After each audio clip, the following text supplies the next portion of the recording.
thing is, until you can erase 3 Februaries, shut up.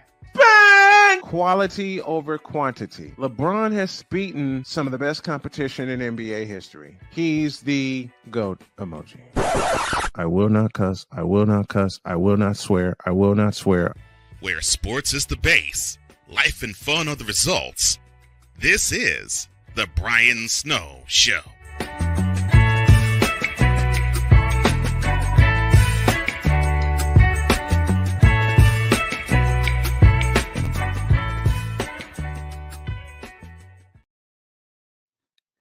Hello, everyone, and welcome to the Brian Snow Show. I am your guest host for today, Drew Willingham, here from SIRTOBA Media, as well as one half of the Sports Sensates with Snowman, which you've usually seen here lately on Fridays, which this episode right now is following episode 25. We had a great episode for that.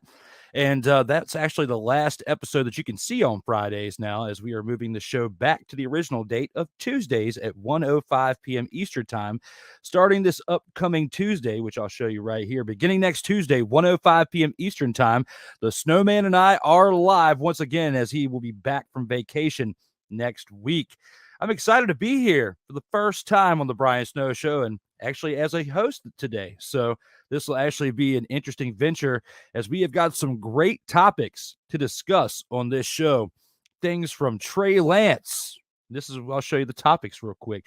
Trey Lance officially heading for bust with the latest NFL reports, followed by the Miami Heat have peaked as a unit and they will not reach the NBA Finals next season.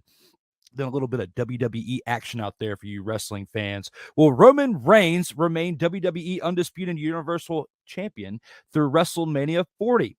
Followed by Antonio Brown has canceled himself beyond repair. Elly De La Cruz will be the spark that leads the Cincinnati Reds into the playoffs this season. And last but not least, the Bronny-Bron The Jimmy-Jam Juice segment, as we will have that today on the Brian Snow Show. Again, I'm Drew Willingham from the growing brand known as SIRTOBA Media, where the struggle is real to be awesome. Shout out to Cole Johnson for that awesome transition right there, and Austin Barnes for the awesome voiceover work. The two mixed together make gold. So it is great to be here on this show today. Again, we've got some great topics to discuss. Thank you to those of you in the chat right now, blowing it up and leaving the comments that you are saying. If you want to find me individually, you can find me on Facebook, Instagram, and Twitter, as well as at sirtoba.com. The show that I am most notoriously known for is the In or Out Sports Debate, which you can find on SIRTOBA Media on Facebook, Instagram, Twitter, and the new YouTube channel. Help us out with some subscribe action right there on that SIRTOBA Media YouTube channel, and I'd greatly appreciate it. And soon we're going to be having a sweepstakes giveaway, but I don't want to give away that just yet. I will talk about that on an upcoming episode of the Sports Sensates with Snowman, because I want to see his reaction, as he's going to be excited when I give him the details of this so-called sweepstakes. Guys, we're a few minutes into this show. I know you saw one awesome intro that took a little bit of time, but we are here now, recorded live, to discuss some topics today. Let's go ahead and get it started, though, with the Trey Lance is officially heading for bust with the latest NFL reports. And when you think of the fact that there's not much of a trade market for Trey Lance at this point, because if there was, a deal would have been done already, with it now being almost July. I mean, it's June 23rd, Friday, June 23rd, and, still no deal has been made. But when you think about everything that's going on with Trey Lance in the news, all this stuff about, the praising of Sam Darnold, when you're praising Sam Darnold over Trey Lance, who Trey Lance was touted a big-time quarterback at the time, they were going to sit Jimmy G and let Trey Lance have the reins last year, and we already know how that ended. Trey Lance gets hurt. Jimmy G had stuck around with the team, was part of the team as their insurance policy, and it was a great insurance policy until he went down. And then a lot of people thought that the season was over. Brock Purdy steps in third string and drove that Cadillac very well until he ended up getting hurt. And he was even tough enough to try to stick it out when you think about everything that had transpired with Brock Purdy, But when you've got someone who's touted as much as Trey Lance, right? This guy right here, I bring the graphic back up for a reason, because we've seen so much of this kid in the press where there was so much hype on Trey Lance for him to come out, drop the bomb by getting hurt last year. Then, all these questions during the offseason arise. Jimmy G's gone. They don't bring him back. Of course, he goes to Vegas. We already know what's going on with that situation. But then, everybody's hoping Brock Purdy heals up, because with what we saw out of that kid last year, there's more hype for Brock Purdy to come back from his injury than there is for Trey Lance. You bring in Sam Darnold because of the question marks, because the type of system that you run, Sam Darnold has had some success with that in the past. Has his NFL career been much of a success? No. But him in that offense at times has had, flashes of flourishing within that offensive scheme. And if he does what he's supposed to do and manages the game from the offensive side, they could have some success there. I wouldn't get that excited about it. When we're back on the fact of Trey Lance, when you're thinking about the fact of the trade market and, the offseason buzz going around Trey Lance, it's not great. There hasn't been anything really positive that I have heard throughout this offseason that makes me think Trey Lance has a chance to overcome these obstacles. And with the recent buzz out there of there's no trade market for Lance, nobody wants him. We can't even get Mac Jones for him. We're trying to trade with New England, there were some rumblings there about trying to make a move for Mac Jones. And you can't even get rid of Trey Lance that way. Nobody wants to touch the kid. And it's not like the severity of his injury was bad, but when you think about how bad Brock Purdy's injury is, and they don't even want to throw him out the door, just goes to show that they saw enough on tape with Brock Purdy in that short time frame that they're willing to stick with the kid and have him in there rather than Trey Lance. And you just got Sam Darnold pretty much keeping the seat warm, okay? It'll be interesting to see how things pan out there in San Francisco. Let me know here in the comments what you guys think about this situation with Trey Lance. I just think that for him, there's no going back in San Francisco. You got to start fresh. But the question is how, where, and when, because you are under contract. Unless they dump you and cut you and take a little bit of a hit, I don't see that happening to where you're going to get cut and start with another team, or not more so start with another team, but at least get an opportunity with another team starting next year. It'll be interesting to see how that pans out between Trey Lance, the 49ers, and what other teams are interested in him. But as of right now, as of June 23rd, this Friday at this time in the afternoon, is there any market for Trey Lance? No, there's absolutely none at this moment, because the way that things have gone down with Trey Lance, it just hasn't been that great. I mean, Trey Lance recently was shown throwing to George Kittle. He's taking reps, but when it comes to who will throw more passes in 2023 is the question that I'm going to present to you. Will it be Trey Lance for the 49ers, or will it be Sam Darnold?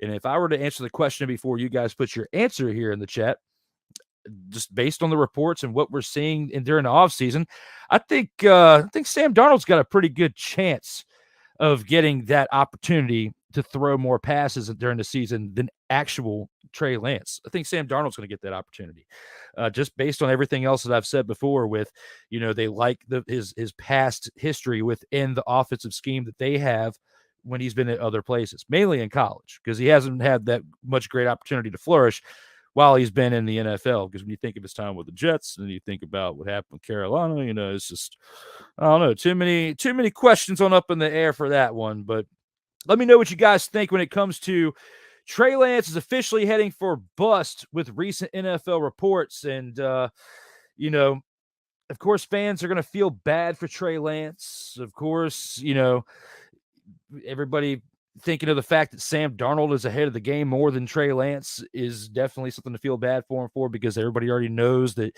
Sam Darnold has had more of an opportunity to showcase his talents than Trey Lance has. Trey Lance hasn't had that much of an opportunity, in my opinion. Now, you got others out there like the Snowman who have been on air, said it before, while we've done Senseis and while he's done his other stuff as well, saying that he's seen enough of Trey Lance and Brock Purdy to know that Brock Purdy's the man. Maybe on that team, but I don't think that people for the rest of the other 31 teams in the NFL have seen enough to say that he doesn't deserve a chance. I believe he deserves a chance. I mean, we've seen other players, like, I'll give you an example. Now, was he a starting quarterback? No. But you want to know who had more opportunities to showcase their talents than Trey Lance? Jared Lorenzen, big-time hefty lefty quarterback, the 300-pound quarterback. And you want to tell me that you've seen enough of Trey Lance for the other 31 teams in the NFL? I'm not saying Snowman and the 49ers. I'm saying throughout the entirety of the league, for all 31 teams, you want to sit here and tell me that you've seen enough of Trey Lance to not give him an opportunity? Hell, not even give him an opportunity to compete for second string and give him an opportunity from that point to showcase his talents on your squad to see if he deserves to even be elevated to QB1? I don't know, man. I mean, there's several teams out there that are struggling, and especially at the quarterback position. Now, a lot of those teams are struggling at the quarterback position that really need a quarterback, also need other pieces around them besides the quarterback. So it's going to be interesting to see who does what, where, when, and how, and especially when it comes to the fact of determining whether Trey Lance deserves an opportunity or not to play. Let me know in the comments, guys, what you think. We'll review those here later on. However, when it comes to this guy right here, when it comes to Trey Lance, I just don't see the future within the 49ers. I'm not quite ready to say that he's a bust yet, though. That's why when it comes to this question, I know I've danced around this topic for almost 10 minutes now, but when it comes to this topic right here, I just don't feel like he's a legit bust yet. We've seen other players in this same amount of time frame prove that they ever bust. But health-wise, is that a question? Yes. It's a question with a lot of people. Y'all were questioning it with Jimmy G as 49ers fans, and look at some of the things that he did for you. Now, of course, you want to get a little bit further than that. You don't want to keep going to NFC championship games and getting exits in the early playoff parts as well, or even getting to the dance and not even being able to do anything because your quarterback's too banged up, which was a situation what seemed like it was a few years back when 49ers win anyway. You gotta play this smart. And for the 49ers, they're in the best position overall, as long as Brock Purdy comes back healthy, because they believe in Brock, and a lot of players around on that team believe in Brock. The sad thing is the capital that they gave up and what they used to bring in Trey Lance, and you're already wanting to give up on him like this quick. I don't know. If it were me, because of the options that you have, because of which you've invested in Trey Lance, the very little bit that you got invested in Brock Purdy, and of course you did invest a little bit in Sam Darnold because of his repertoire being in the NFL for a little bit, but still, you're paying Trey Lance the majority of the money between the three quarterbacks. And yeah, I know you want to get a little bit of cap room back, but if he comes back healthy and has an opportunity to really play this year, you not only get an opportunity to showcase if he has a future with the 49ers somehow, but you can also showcase if he has the talents to up that trade stock a little bit, because as of right now, the trade stock's low. But if he goes out there, balls out pretty well to the point to where he's at least Jimmy G status, at least get a third-round pick for him, I feel like that's a pretty decent trade-off, depending on the amount of reps and if he can stay healthy enough to prove that case to get that type of draft pick for it. Let me know what you think here in the comments, guys. We're going to go ahead and take a quick commercial break, but when we come back, we have more to discuss here on this 2-hour edition of The Brian Snow Show. I am Drew Willingham. Thank you for tuning in.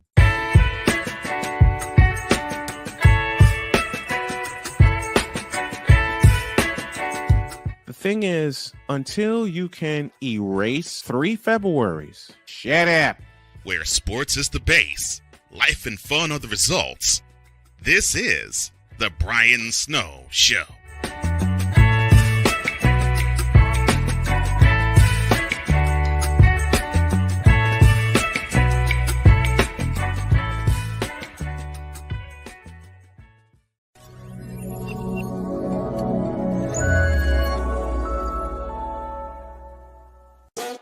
The original Think Drink is back. Level up with proven ingredients formulated to crush your competition. No gimmicks, no jitters, no messing around. Just high potency results that keep you moving day or night. There's a new nerd in town, and we came to play. Nerd Focus. Smarter than energy. One of the great things about ordering meals from Mother of Macros is that you can do it from the comfort of your own home. Click the national or local delivery link to access the menu, and we'll ship the meals right to your door. We understand you won't always have time to plan, shop, prepare, and cook to provide healthy nutrition for your family, so the process is simple and saves you hours. We know you're busy, so our meals are professionally prepared and packaged. You only need to heat them up and enjoy. We provide macro-balanced, delicious meals chock full of fresh, local ingredients with none of the stuff you don't want to eat. Plus, our menu changes every week, keeping your taste buds wanting more. We take care of your meals so you can worry about everything else on your list. Mother of Macros.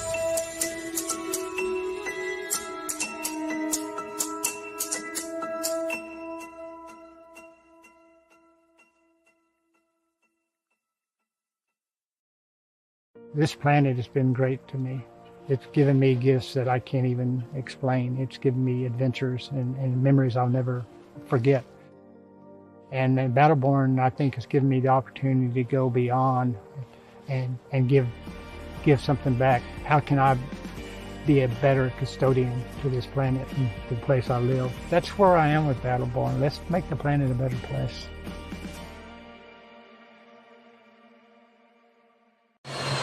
Sure. We all know ghosts exist.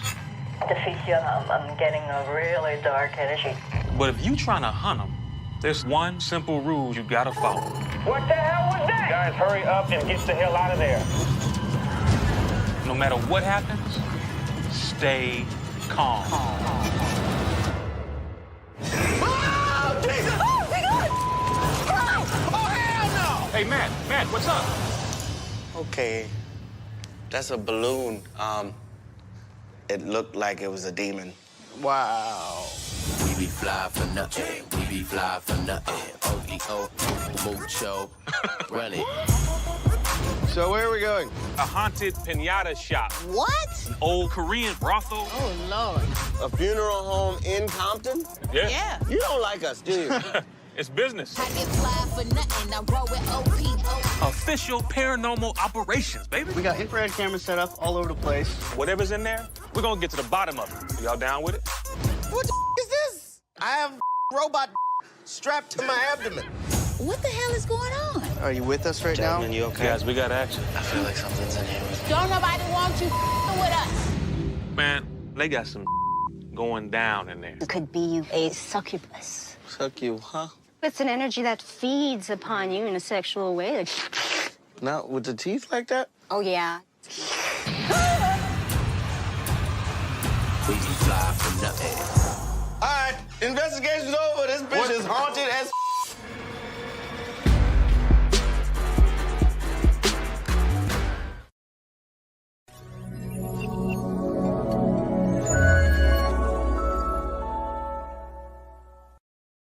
This is Brett, and you're watching Shady Sports Network. Tune in, hit that like button. You might wonder, what do these guys do? Player signing announcements. I never in a million years thought you would actually come on to break this news. So without further ado, go ahead and tell everybody what happened today. Yeah, man. I just had a workout with the Cincinnati Bengals. Signing me right out. Without further ado, I'd like to announce that, I'll be taking my talents to Salina Liberty. This just in. The Major League of Football is reportedly collapsing, unable to pay hotel room bills, with players being kicked out of their rooms and hotel managers asking them to leave voluntarily without issue. And then we got Lions wide receiver Williams is debuting this week as a starter. That's something to look at as far as the eye test goes. And then another one on the eye test is Mostert might be coming back to Miami. And we can see if he has a role in this offense and see if he can be viable for the next couple weeks coming and help us in the playoffs and possibly towards a championship. That would be very nice because he's sitting on my bench right now.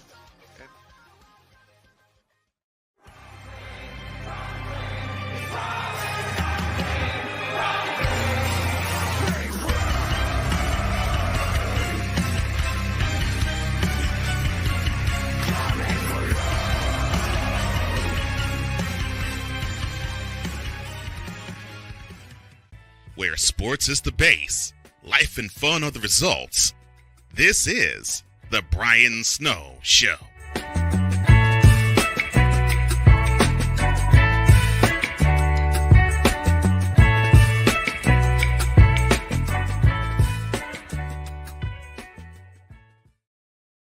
Ladies and gentlemen, we are back to the Brian Snow Show on this Friday edition, June 23rd. And got to apologize for the long commercials there. Snowman, I give you a hard time even right now on this air. And Sam Shady, if you're watching this, you guys got some great content. You got to cut that commercial in half. It is way too long, bro. It is like watching a movie within a movie, watching a show within a show. We get the point. But if you need any tips how to make commercials, you can reach out to me. I don't mind. Look us up at SIRTOBA Media. Cole Johnson, not volunteering your services, but I'm sure for the right price tag, Cole Johnson wouldn't mind help giving some advice on how to trim that unit down a little bit. Great content, great message, but you can cut it in half and get the message out a little bit sooner. For those of you guys that are still watching after that 6-minute and 40-second commercial pack, Snowman, when you get back from vacation, we're going to have to work on that. I do not mind helping taking the reins to help show you the way on trimming those commercials down, because the one thing that I take a lot of pride in, if some of you guys from SIRTOBA Media's channel are watching this as well, because I've been plugging this show today on that channel as well, you guys take note of how, quick and easy and short and to the point things I try to get, because that's how today's society is. I mean, today's society doesn't want to watch 6 minutes worth of commercials. Hell, they don't even want to watch 3 minutes worth of commercials. Cut it to 90 seconds and come on back. I mean, TNT doesn't even have a almost 7-minute commercial pack, Snowman. Like, if anything, it's like 3.5. So, but hey, I'm just giving you a hard time, okay? You do what you want. But I'm just trying to help you out here in these streets. Now, when it comes to sports, guys, we have had, some interesting things take place over the course of the past few months, especially with the NBA Finals and with how everything transpired with that, as far as the teams that got there and what we saw out of the NBA Finals and what happened. And based on that, because of our next topic, let's go ahead and take it into the NBA. And with that, the Miami Heat have peaked as a unit, and they will not reach the NBA Finals next season. Now, with this one, I do have to agree with the statement at hand, the question at hand in this case, because when you think about the Miami Heat's history, right, when you think about their record over the past few seasons, right, last year they had a really good record. They were 53-29. They were first in the conference. They lost in the Eastern Conference Finals last year. You get to this year, they're 44-38. They were only, one game better, as far as I wouldn't say one game better because it was a shortened season because of COVID, but they're 44-29. So they had the same amount of wins. They had less losses because it was that time of the year. But, the last time they went to the finals besides this year was that COVID year when they had the bubble. 44-29 was their record. And of course, the way that the NBA came back once the bubble was here, and the way that the road to the playoffs is a little bit different than in most cases. That should be an asterisk year, as what Snowman and Cole and others like to say, because of LeBron getting the championship with the Lakers. And I do agree with that. However, the Miami Heat got there in the same trajectory way that the Lakers did that year. Now, you fast forward 3 years. It's been 3 seasons since COVID, which is, wow, it's crazy to even think about that. It's been 3 years since the COVID season. But when you fast forward and they're 44-38, and they get to the finals on the record that they did, they were the 8th seed in the entire East, very bottom of the seed.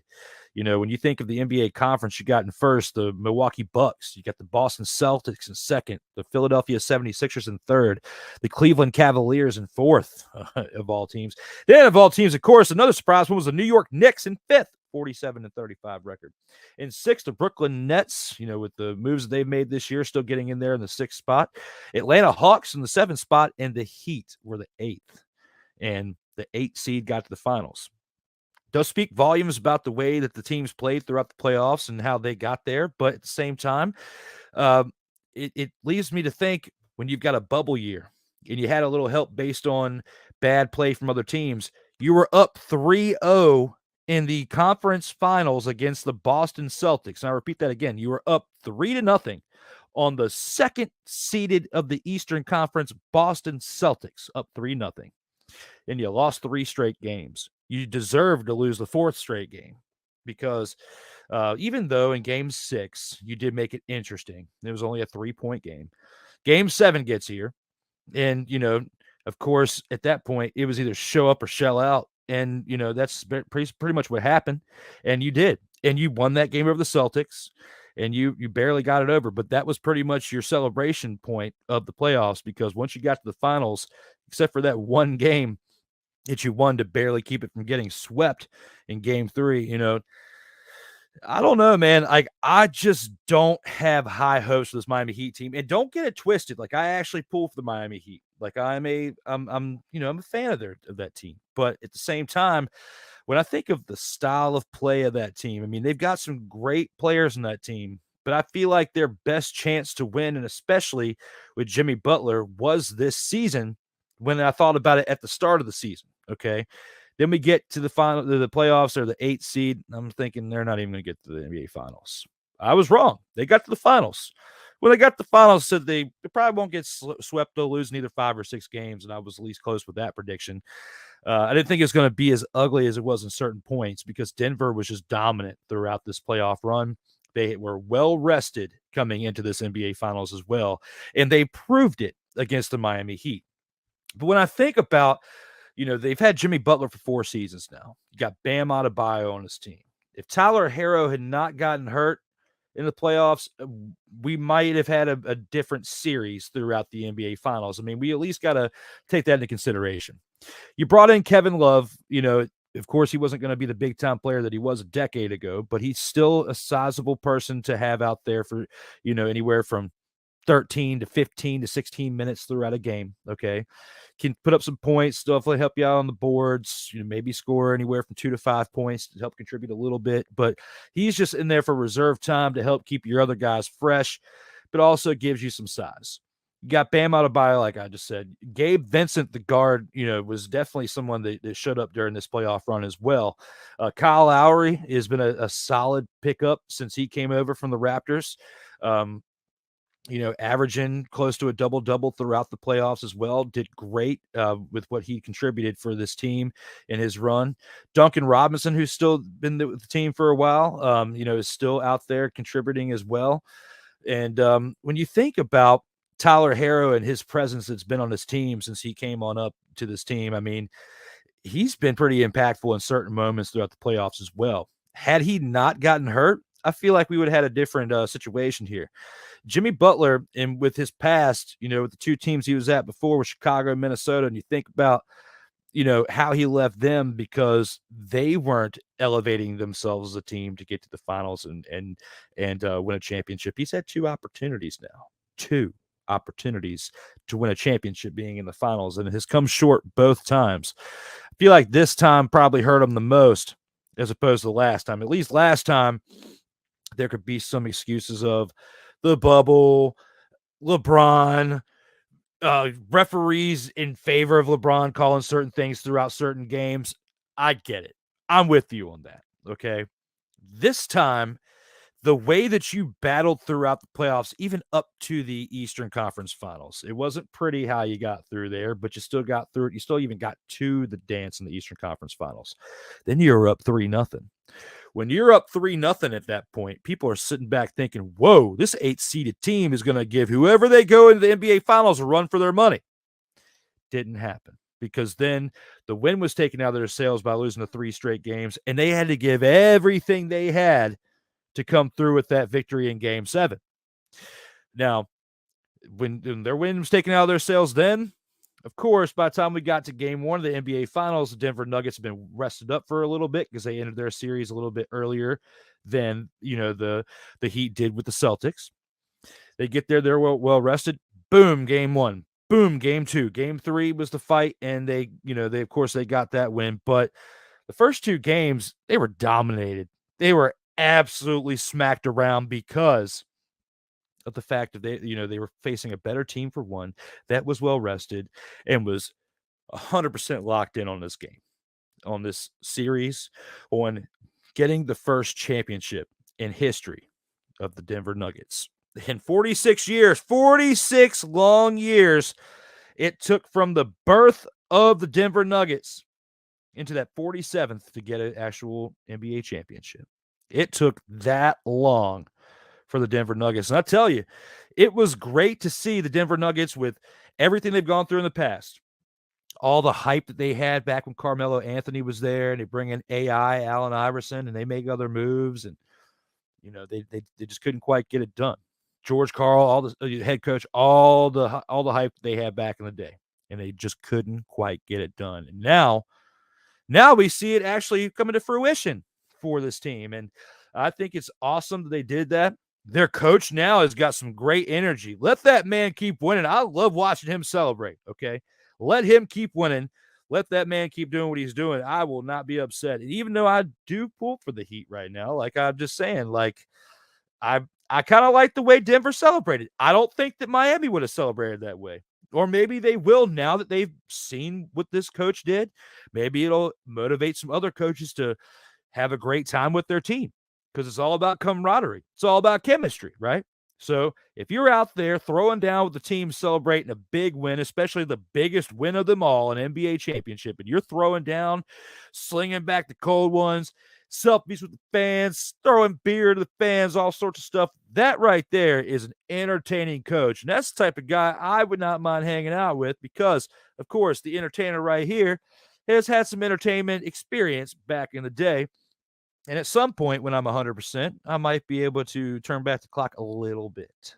Not yet. We all know the story behind that, so it's not quite time yet. But even with so, moderation is key, and I'm just glad to be here. But with all that being said, the Miami Heat have peaked as a unit, and they will not reach the NBA Finals next season is the question, and I believe that is true. That is yes. You got some other up-and-coming teams throughout the Eastern Conference. The Miami Bucks the Milwaukee Bucks are still a great team out there. They're 58-24 this season, led by Giannis. They already have an NBA championship in recent history. Like, that's probably going to be a team that's going to be gunning for the top spot again.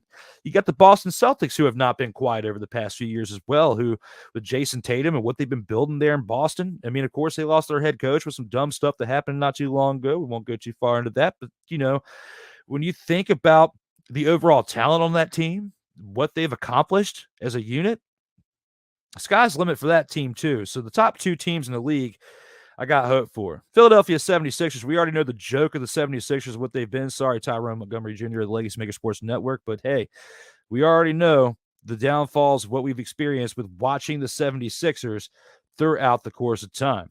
The Cleveland Cavaliers and the Knicks, those are going to be some two question marks as far as teams within the Eastern Conference. The 4 and 5, and especially Cleveland Cavaliers, they've been climbing on up the ladder here as of the past few years, and with the talent they've been building from all those great draft picks they got from when they were tanking, or whether it was on purpose or not, they were tanking during those years once LeBron left after taking them to 4 straight championship finals, or 4 straight finals with 1 championship out of the 4. They haven't been even close to reaching the dance since then. But as far as regular season wise, statistically, they've been climbing the ladder, and they're going to be knocking on the door at some point if they get one more big piece in there, I believe, or keep building around with the squad that you got now and keep bringing in younger talent. Who knows? You might even build a powerhouse just based on your draft picks that you've had over the course of the last half decade.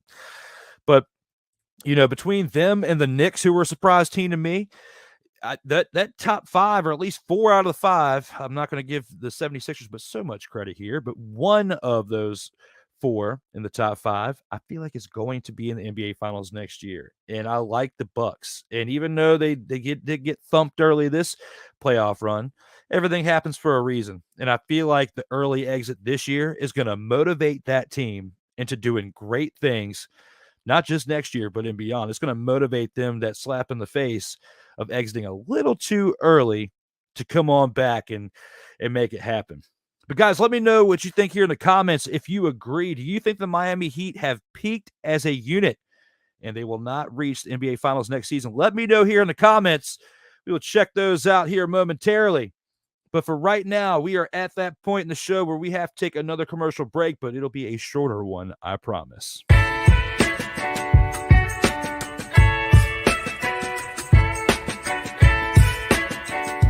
The thing is, until you can erase 3 Februaries, shut up.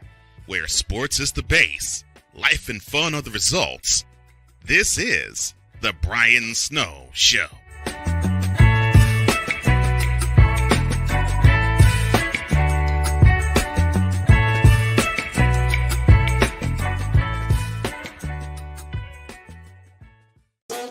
The original Think Drink is back. Level up with proven ingredients formulated to crush your competition. No gimmicks, no jitters, no messing around. Just high-potency results that keep you moving day or night. There's a new nerd in town, and we came to play. Nerd Focus, smarter than energy. SeatGeek is the ticketing app for fans like the High Five Strangers guy. Game-winning interception. First down. Just a nice, solid tackle. If you're in arm's length, you will be swapping skin with this extrovert. You see, he knows SeatGeek got him a great deal on tickets, so he can focus on what he does best, smacking palms. SeatGeek handles the tickets to sports, concerts, and more, so fans can fan. This planet has been great to me. It's given me gifts that I can't even explain. It's given me adventures and memories I'll never forget. And Battleborn, I think, has given me the opportunity to go beyond and give something back. How can I be a better custodian to this planet and the place I live? That's where I am with Battleborn. Let's make the planet a better place.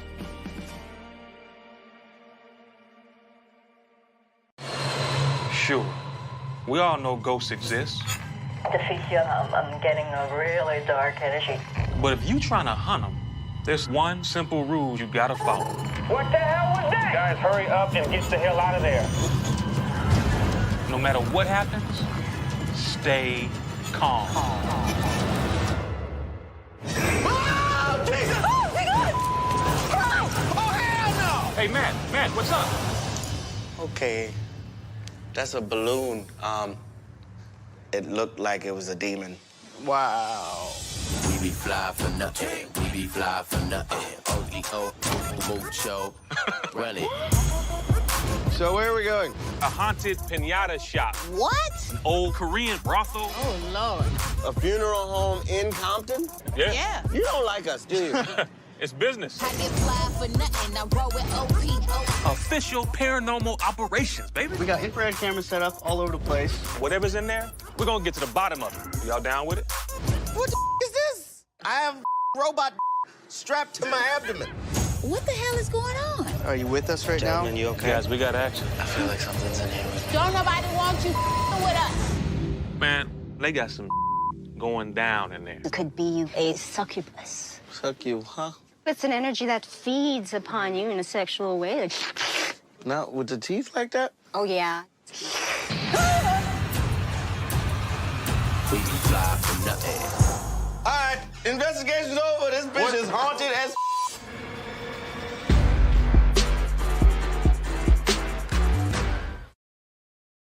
Where sports is the base, life and fun are the results. This is the Brian Snow Show.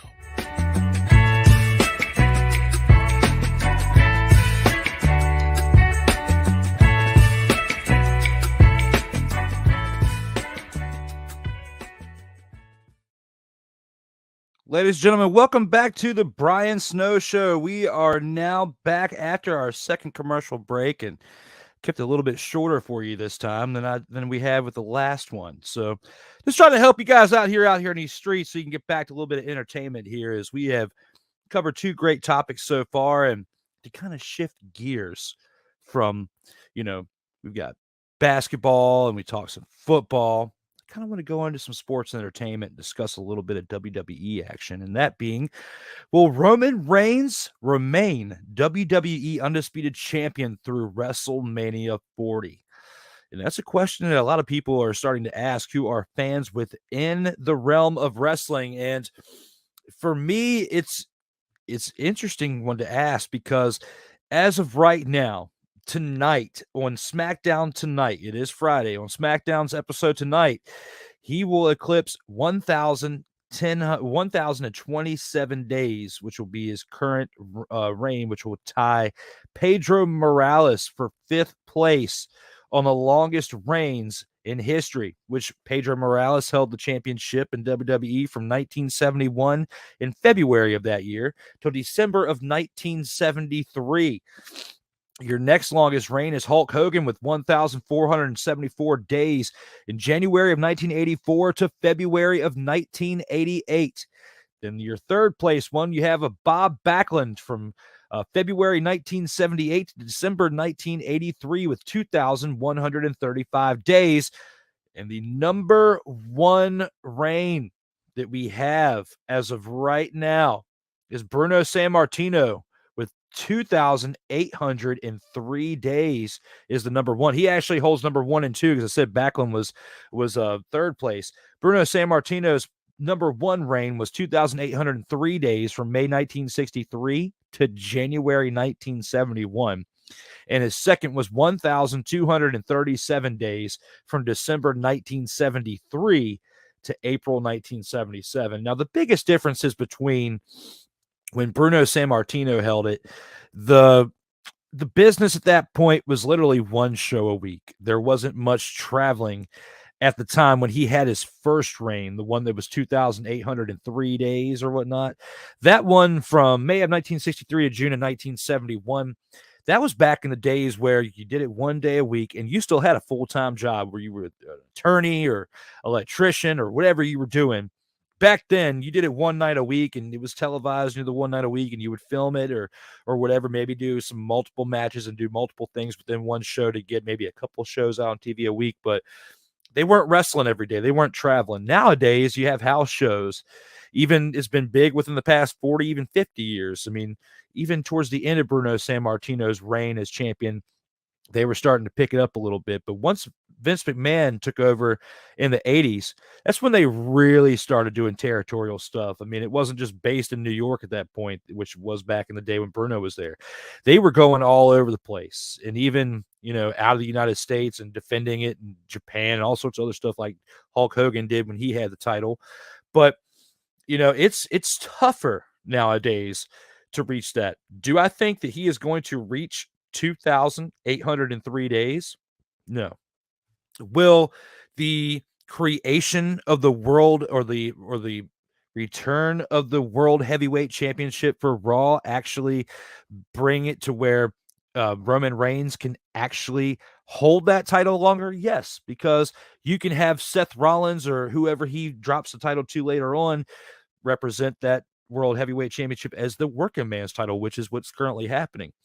Roman Reigns has turned into everything he hated at one point when he used to hate on Brock Lesnar for being a part-time wrestler and, pretty much holding the championship hostage when he was the Universal Champion.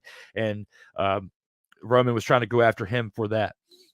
When I think about how hypocritical that is within the storyline and how things have shifted, it's pretty interesting to see how they shifted Roman's character to be pretty much the new creation or the new reincarnation of Brock Lesnar in a different way. And he's doing everything that Brock Lesnar was once doing, except for he's holding the championship even more hostage than Brock Lesnar did. Brock Lesnar never had a reign that was this long or even half this long. So putting everything into perspective, I think that, we're, with 1,027 days, we are, less than a year away from even Roman Reigns getting to second place, with that second place being 1,237 days. He'll basically be 210 days away from getting to that championship, getting to that second place part.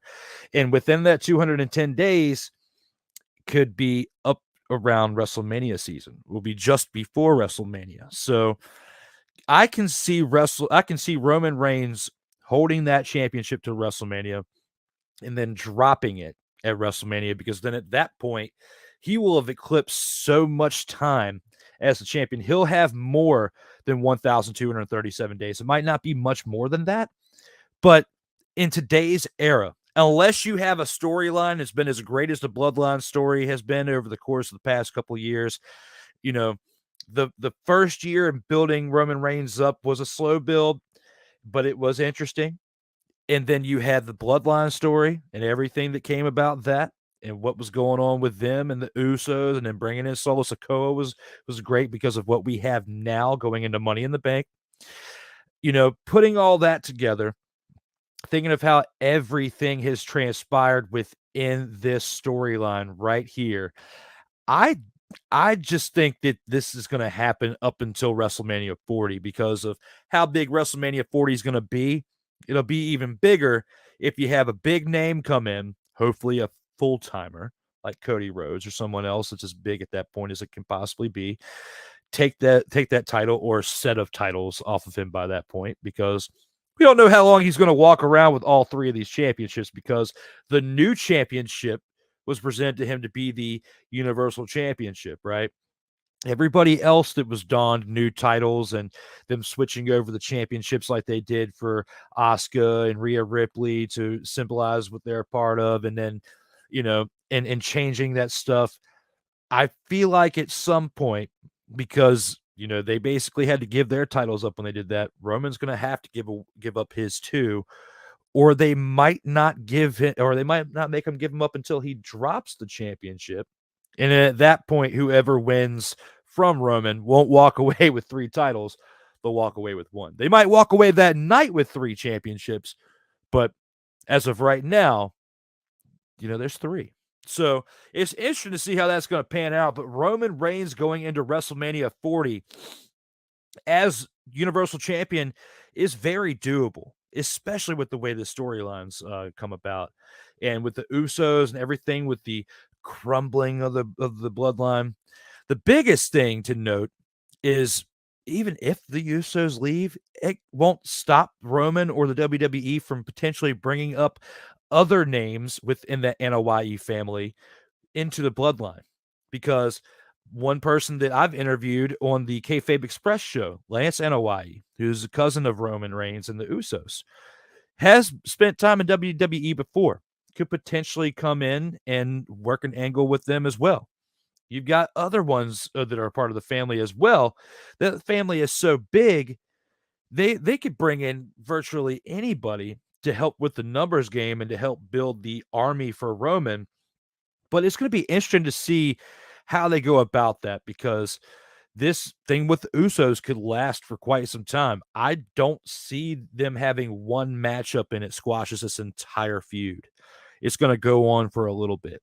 It could potentially go on up until SummerSlam, because between WrestleMania and then you got SummerSlam and the Royal Rumble, those are like your 3 big, you know, pay-per-views or premium live events each year, right? So in the order, of course, it's WrestleMania, then you got SummerSlam and Royal Rumble. But it's cool that the Royal Rumble is so close to WrestleMania, because, you know, the Royal Rumble kind of dictates a little bit how WrestleMania is going to go, or at least part of it, right? It's always been associated with some type of championship level match, usually the heavyweight championship, the flagship championships of WWE. And now that we have a Royal Rumble coming up where the winner has an opportunity again to choose between the Universal Champion and the World Heavyweight Champion, which is something we haven't had, you know, in a little bit, until because of Roman Reigns actually winning that World Heavyweight Championship, the WWE Championship at the time, from Brock Lesnar, to combine the two, and now you have the undisputed Universal Championship. So we'll see how that pans out for Roman Reigns and with everyone involved. But then the next question is, when it comes to WrestleMania 40, and I'll ask you guys out there who are watching, who do you think, with this going down, if we just fast forward time and Roman Reigns is the Universal Champion, the undisputed WWE Universal Champion at Royal Rumble, right? who do you think wins the Royal Rumble and challenges Roman? Because I see him still being the champion at this point, and whoever wins is going to want to go after Roman more because of the clout behind his title reign. Not to throw any shade on Seth Rollins' title reign or whoever it is by the time we get to Royal Rumble, because with that being the working man's championship, I do see him dropping that title at some point this year because of him going on into Hollywood and now getting decent acting gigs or whatnot, especially in the upcoming superhero movie or whatever. Not going to throw too much on that right now, but he's got a pretty decent part in that movie. And if he has great success there, who's to say that he doesn't start doing part-time stuff himself and actually, want to do the whole part-time gig? And, WWE's not going to want to have two part-time heavyweight champions because Roman Reigns has already been doing the acting stuff with his cousin, Dwayne The Rock Johnson, what we've seen recently in the past couple years. So with him starting his acting career really, and then doing it while the undisputed WWE Universal Champion, okay? And then you got Seth Rollins, who's now the World Heavyweight Champion, which helps out with clout with the whole movie deals and stuff like that and everything that's going on with him. I don't see them being two part-time champions by the time Royal Rumble gets here. I see that, and I don't see really Seth Rollins dropping down to as big of a part-timer as Roman Reigns does with this. He'll still be more active, but he takes a lot more pride in his current character and what it's become and what it could be going forward. And I don't think that he's going to hold that title hostage by the time we get to WrestleMania season, once the first of the year gets here, Royal Rumble's here, and then we have the decision between whoever wins it and who they're going to face. So my question to you, the unofficial question for the chat, what do you guys think is going to be the actual number one contender out of this whole Royal Rumble matchup? Who's going to win it and be that number one contender and have that opportunity to choose who they face? And do you think they're going to go after Roman Reigns or whoever the champion is at the time for the World Heavyweight Championship? Let me know here in the comments. We'll get back to that here in a little bit. We are at that time once again. It is time for yet another commercial break. Thank you guys for tuning in thus far. I will see you on the other side.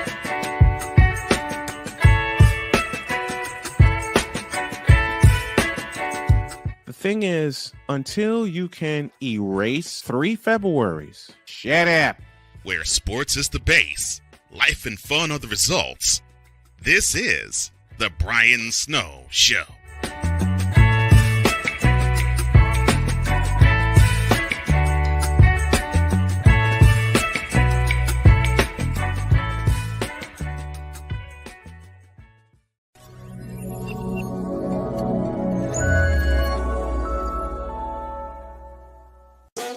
The original Think Drink is back. Level up with proven ingredients formulated to crush your competition. No gimmicks, no jitters, no messing around. Just high-potency results that keep you moving day or night. There's a new nerd in town, and we came to play. Nerd Focus. Smarter than energy. One of the great things about ordering meals from Mother of Macros is that you can do it from the comfort of your own home. Click the national or local delivery link to access the menu, and we'll ship the meals right to your door.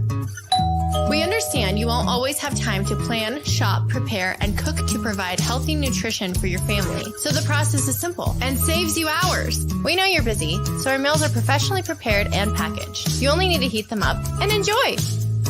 We provide macro-balanced, delicious meals chock full of fresh, local ingredients with none of the stuff you don't want to eat.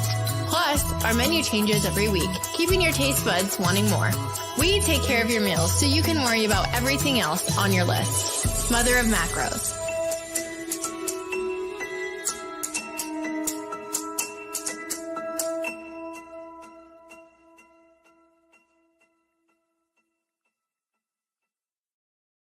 This planet has been great to me. It's given me gifts that I can't even explain. It's given me adventures and memories I'll never forget. And Battleborn, I think, has given me the opportunity to go beyond and give give something back. How can I be a better custodian to this planet and the place I live? That's where I am with Battleborn. Let's make the planet a better place.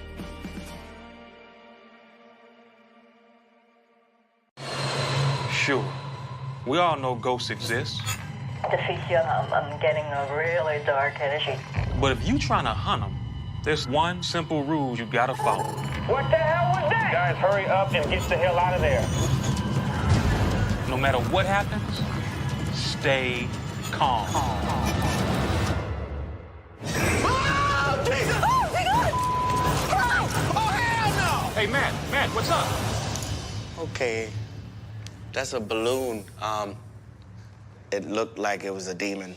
Wow. We be fly for nothing. We be fly for nothing. O-E-O, mucho. Run it. So where are we going? A haunted pinata shop. What? An old Korean brothel. Oh, Lord. A funeral home in Compton? Yeah. You don't like us, do you? It's business. I get fly for nothing. I roll with OP. Official paranormal operations, baby. We got infrared cameras set up all over the place. Whatever's in there, we're gonna get to the bottom of it. Y'all down with it? What the is this? I have robot strapped to my abdomen. What the hell is going on? Are you with us right now? You okay? Guys, we got action. I feel like something's in here. Don't nobody want you with us. Man, they got some going down in there. It could be a succubus. Suck you, huh? It's an energy that feeds upon you in a sexual way. Not with the teeth like that? Oh, yeah. We be fly for nothing. All right, investigation's over. This bitch is haunted as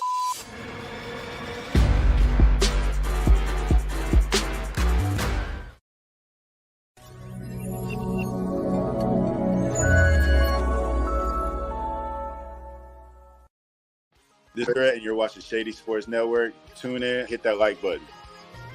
You might wonder, what do these guys do? Player signing announcements. I never in a million years thought you would actually come on to break this news. So without further ado, go ahead and tell everybody what happened today. Yeah, man. I just had a workout with the Cincinnati Bengals. Signing me right out. Without further ado, I'd like to announce that, I'll be taking my talents to Salina Liberty. This just in. The Major League of Football is reportedly collapsing, unable to pay hotel room bills, with players being kicked out of their rooms and hotel managers asking them to leave voluntarily without issue. And then we got Lions wide receiver Williams is debuting this week as a starter. That's something to look at as far as the eye test goes.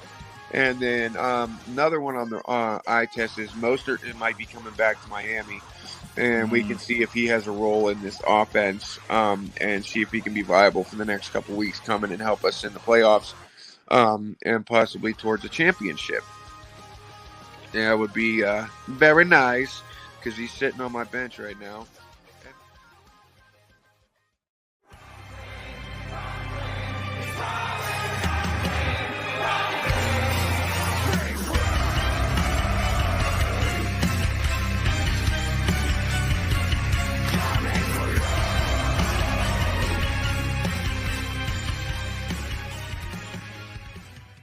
Where sports is the base, life and fun are the results. This is the Brian Snow Show.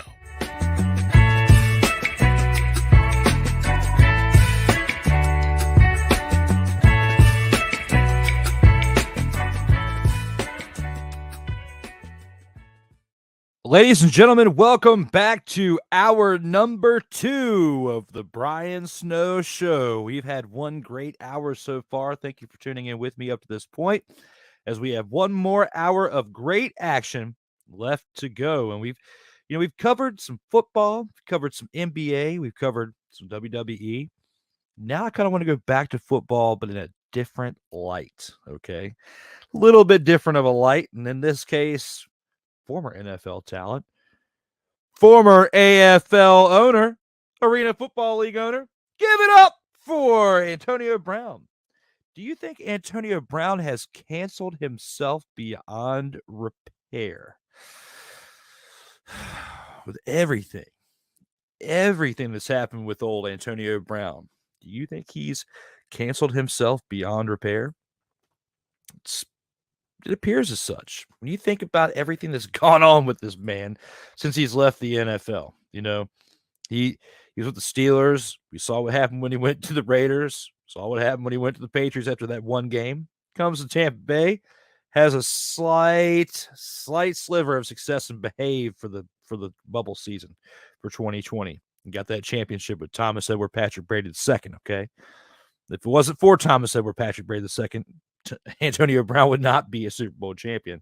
He would have squandered that opportunity long before that, because he almost did if it wasn't for Tom Brady giving him another chance at being a teammate after his tenure with the New England Patriots. A little bit of history on Antonio Brown for those of you out there who don't know of the history. He is the son of a legendary AFL player who was inducted into the AFL Hall of Fame, and that being touchdown Eddie Brown, who played for the Albany Freebirds from 1994 to 2003. Okay. So Antonio Brown growing up a young kid, his dad became a parent at 18. Antonio was his first kid at 18 years old. And Antonio seeing his dad as he's growing up, his dad made it into the Albany Freebirds in 1994. So as a 5-6-year-old kid, Antonio Brown is watching what his dad did for 9 years in the AFL.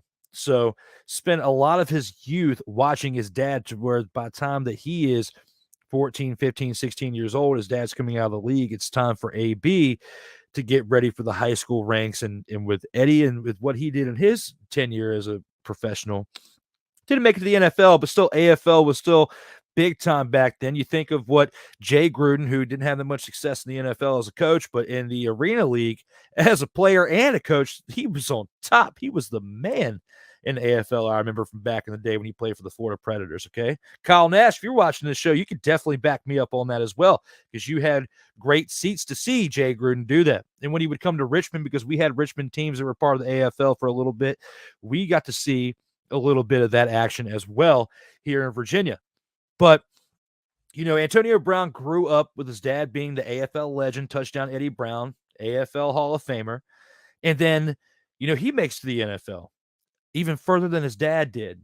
And you would think, because of a lot of players, when you think of players that are second generation players or even third generation players, they've kind of been primed for the situation, and pretty much their parents helped kind of lead them in the right path.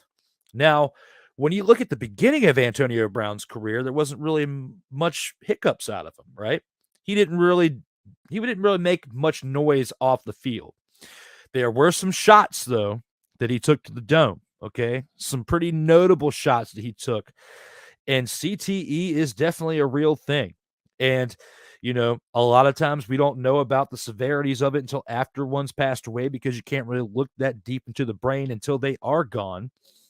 But it's evident. It's evident that Antonio Brown has got some serious issues, not only with the way that he ended his NFL career by stripping down, throwing stuff in the fans, and sprinting off, giving the deuces as he's sprinting off the field. And that was the last image that we saw of Antonio Brown on an NFL field. But then he becomes an owner of an arena team in the Albany Empire. And the Albany Empire, not quite the Freebirds, but they were like a reincarnation of the Freebirds, because the professional team that was created in Albany, New York, they began to play in the Arena Football in 2018. Home games were even played at Times Union Center, located in downtown Albany. So they are right there in the heart of Albany. The Empire is Albany's third arena football team and the second AFL team that succeeded the original Albany Freebirds that began play in 1990. And with me saying earlier that touchdown Eddie Brown, his father played from 94 to 03 in the heart of the time frame that the Albany Freebirds were there before they moved to Indiana. You think about how much of an effect that had on Antonio Brown. And of course, he's not completely gone up there. So he's thinking of the sentimental value of owning that Albany Freebirds team. Now, was he the sole owner of the team? No.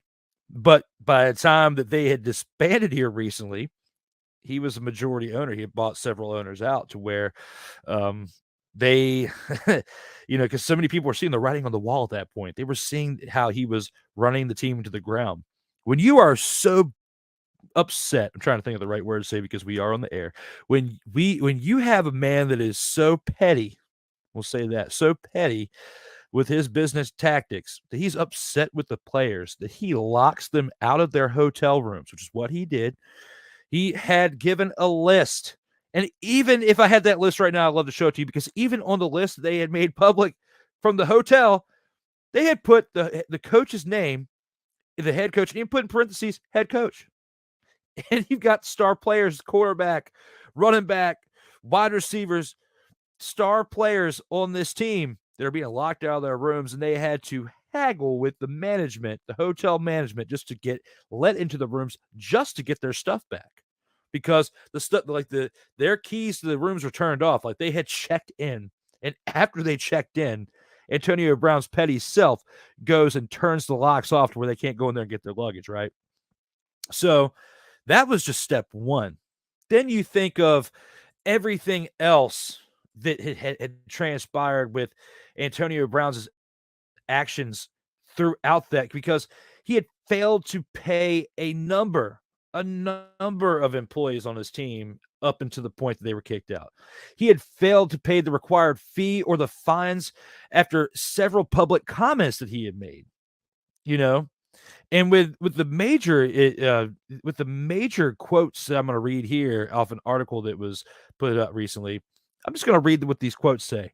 After exhausting all avenues, the NAL Board of Owners have decided unanimously to terminate the membership agreement of the Albany Empire, the league said in its release. The decision was reached after an emergency conference call of the members in good standing to discuss the Empire's failure to pay their league-mandated and overdue assessments. So basically what that means is, you got to pay fees to stay, whether you're part of whatever brand it is, whether it's an entire league, a union. Like for those of you who are working out here in these streets, understand what being part of a union, you got to pay your union dues. Okay. Very similar to that, paying your taxes. In this case, because Antonio Brown was so far-fetched with how he even managed his team and his staff, he lost sight of the fact that you got to pay dues in order to be part of the thing. So when you have got back payments of, it wasn't but a couple months or whatnot, but it's still the money's adding up, and you have no sign of being able to pay it because you're in the red in certain aspects as well because of the way your team's performing and the shenanigans that he's pulling, not the good kind, the very negative shenaniganery. When you think about all that, he's not going to pay his bills. So, of course, you have an emergency meeting to determine the future fate of this team. And what do they decide? They decide to cut bait with the Albany Empire. It only been a part of the league for the past 5 seasons, but still wasn't quite long enough to obtain the clout to stay within the league. So for that, I totally understand that. And back to the original question at hand. Antonio Brown has canceled himself beyond repair. Yes. Yes, he has. Because in just 2 short years, okay, not even a complete 2 years, he made a fool of himself in the NFL. He has been involved with the law on multiple occasions because of, situations between his baby's mothers and children itself, and getting the law called because of instances happening at home. And then after all of that, becomes a arena football team's owner. It makes me think, will professional organizations, whether it's in or out of the sport, pardon the pun, will they think twice before selling a stock of majority ownership in whatever the brand is to someone who's played full contact sports, especially at positions like the wide receiver or tight end or running back or quarterback, or at least the wide receiver, tight end, and running back, which the 3 positions themselves are known unanimously for taking severe impact hits from the defensive side coming at them because of how fast they're running at each other. You got the fast defender going against a fast offensive runner. And if they don't get around them and they go like that, it's like being in a car crash. There's not enough stuff in that helmet to protect you from the type of G-forces that are going with that impact. So it makes me think, are professional athletes who have played several years in a league of football and are taking these hits, are they not going to get the chances to be actual great owners and prove their worth because of something stupid that Antonio Brown did? Because, there's people that want to blame it all on CTE, or maybe there was some behavior going on behind the scenes before he took too many hits that is now coming out to light because he doesn't have as much of a good mask to put over top of that anymore because the screws have all come loose. He's now wide open instead of being half corked. So who knows? We shall see. Let me know here in the comments what you think, guys. Has Antonio Brown canceled himself beyond repair? Let me know here in the comments. We'll get back to that shortly. Other than that, we're going to go ahead and take another commercial break, a shorter one, I promise. And then when we come back, we will talk a little bit of Major League Baseball. Stay tuned to the Brian Show. Snow. I am Drew Willingham.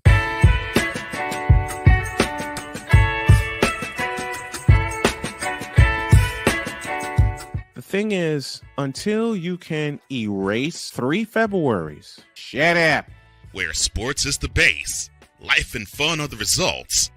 This is the Brian Snow Show.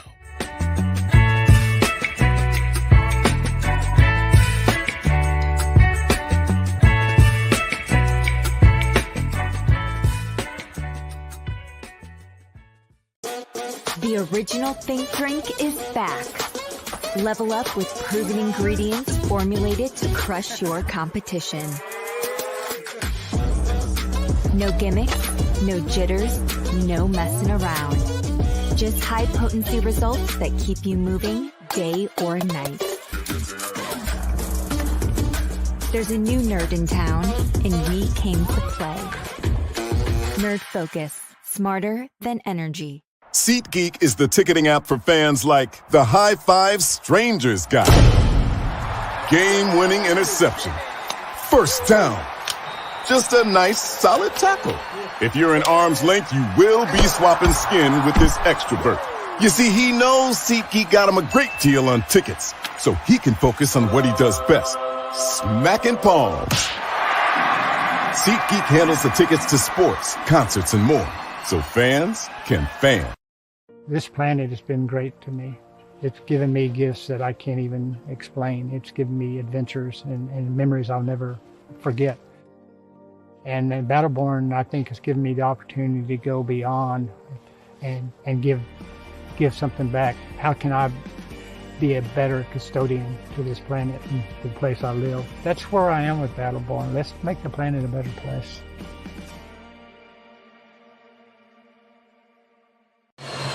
Sure. We all know ghosts exist. I'm getting a really dark energy. But if you trying to hunt them, there's one simple rule you gotta follow. What the hell was that? Guys, hurry up and get the hell out of there. No matter what happens, stay calm. Oh, Jesus! Oh, my God! Run! Oh, hell no! Hey, Matt, what's up? Okay, that's a balloon. It looked like it was a demon. Wow. We be fly for nothing. We be fly for nothing. O-E-O, mucho. Run it. So where are we going? A haunted pinata shop. What? An old Korean brothel. Oh, Lord. A funeral home in Compton? Yeah. You don't like us, do you? It's business. I get fly for nothing. I roll with OP. Official paranormal operations, baby. We got infrared cameras set up all over the place. Whatever's in there, we're gonna get to the bottom of it. Y'all down with it? What the is this? I have robot strapped to my abdomen. What the hell is going on? Are you with us right now? You okay? Guys, we got action. I feel like something's in here. Don't nobody want you with us.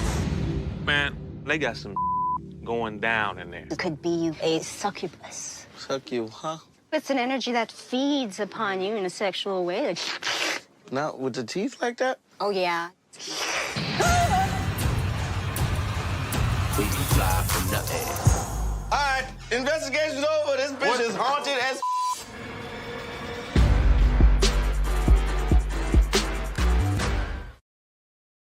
Where sports is the base, life and fun are the results. This is the Brian Snow Show.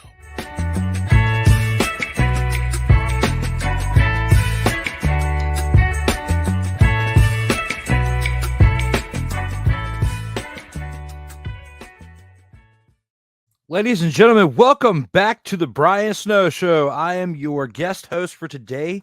The takeover of Drew Willingham is here, as we are here for the Brian Snow Show Friday episode, June 23rd.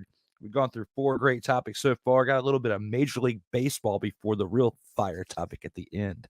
But with this baseball topic, I wanted to bring up Elly De La Cruz, especially with what he's done for the Cincinnati Reds since being called up earlier this month.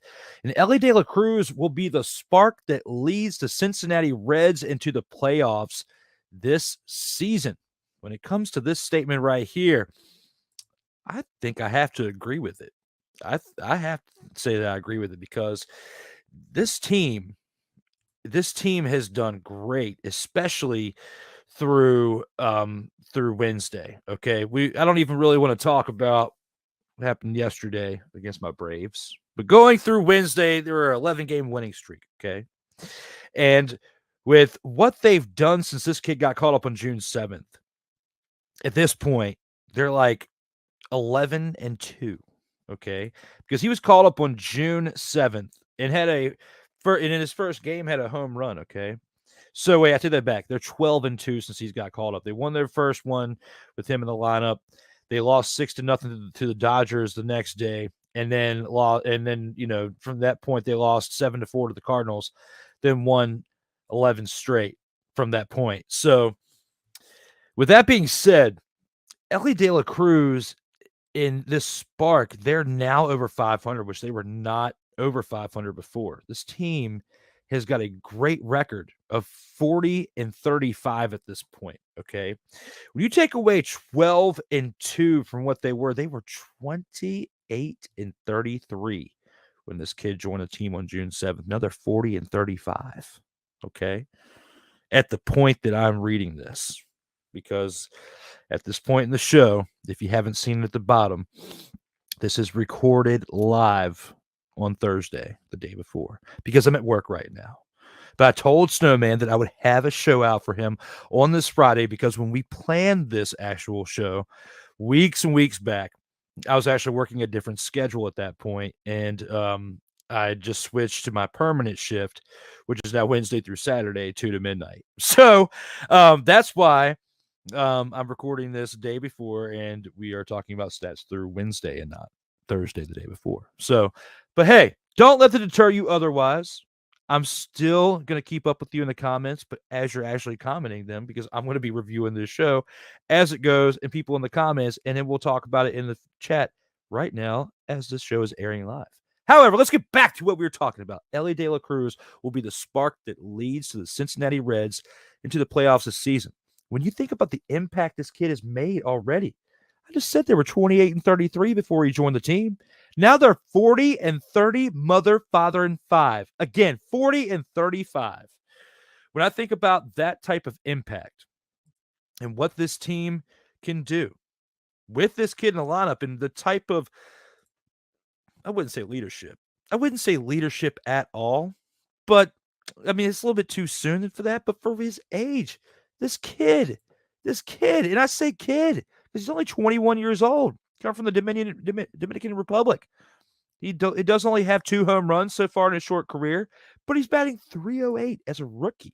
And he's come early enough in the season to where he will get enough playing time if this continues, to where he will be in the hunt for Rookie of the Year this season. And so far, in a short amount of time, from what I've seen from this kid, the way he moves around the bases too, like all that, the way he plays with such energy, man, like he deserves to be Rookie of the Year already, but we still have a long season left to go. There are only 75 games into a 162-game season, so we're not even at the midway point yet. So for him to come in during the first half and then has the entire second half to play, and he's already, to me, earned his spot. And I have to give a shout out to Rob Johnson of the Legacy Maker Sports Network, because Rob has been real high on this kid, even since he was in the minor leagues, okay?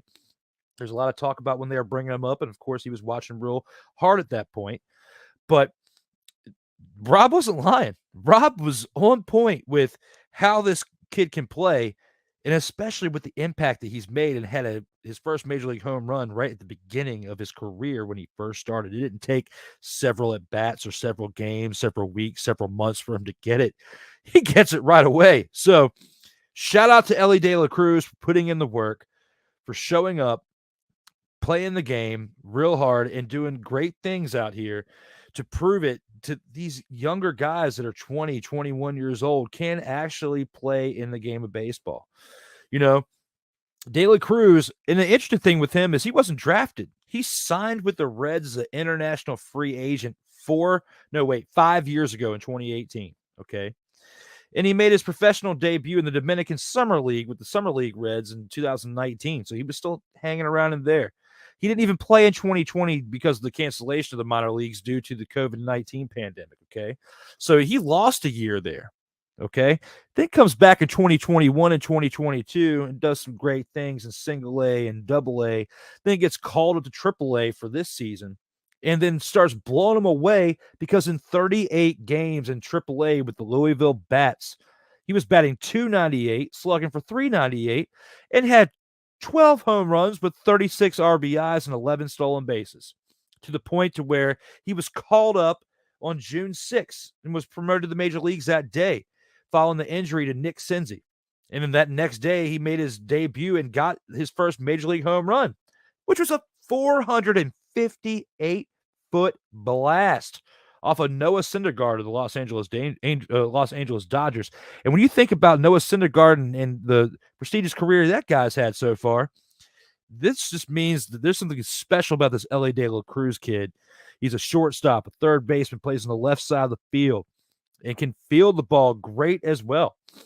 You know, this kid, he's got a great future. He was a part of the All-Star Futures Game all-time roster. When you think about him even being named to that, it's a lot of hype there for him too.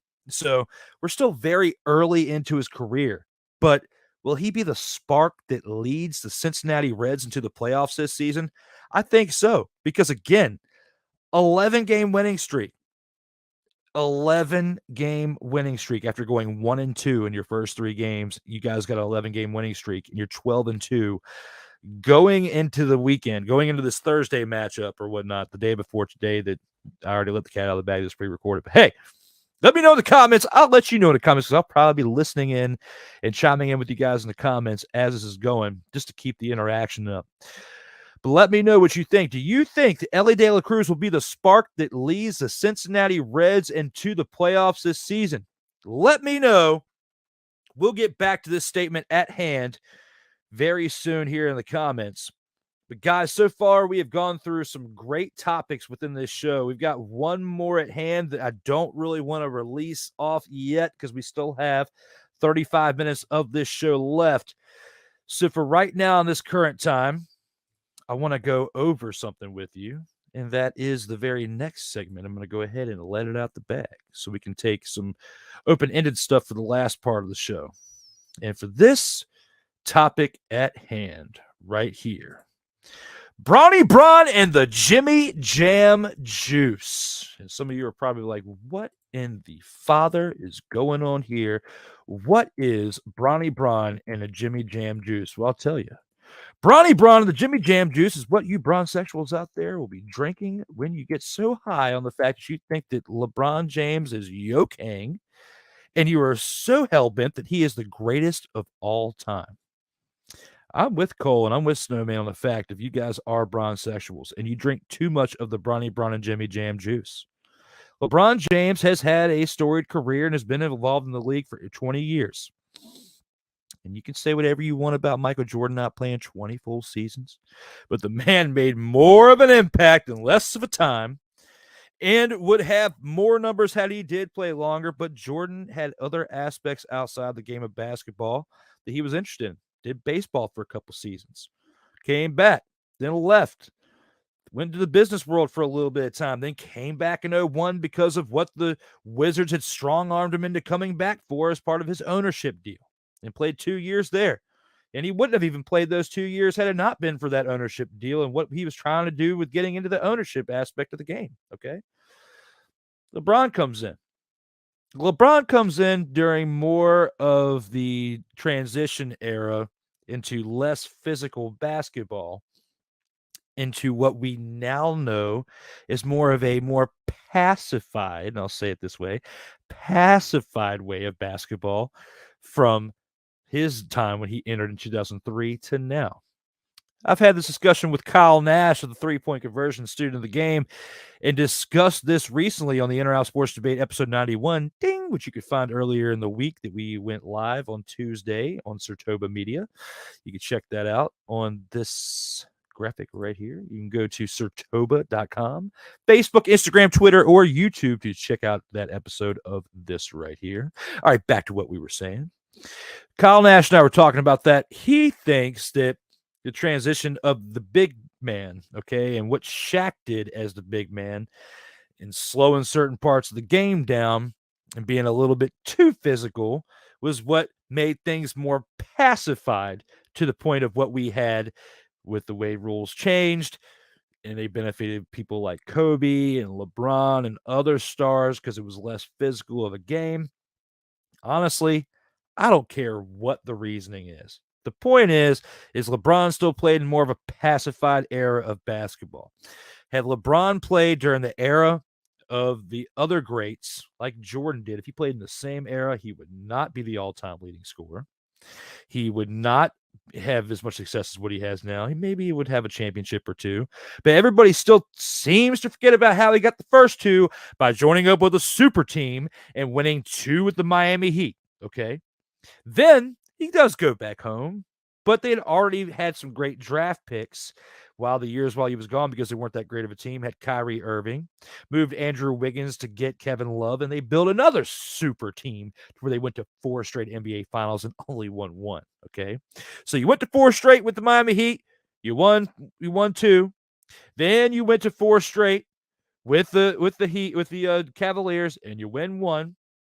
Then you went to the Lakers. No, you didn't keep going to the streak didn't continue, but you got that bubble championship in 2020.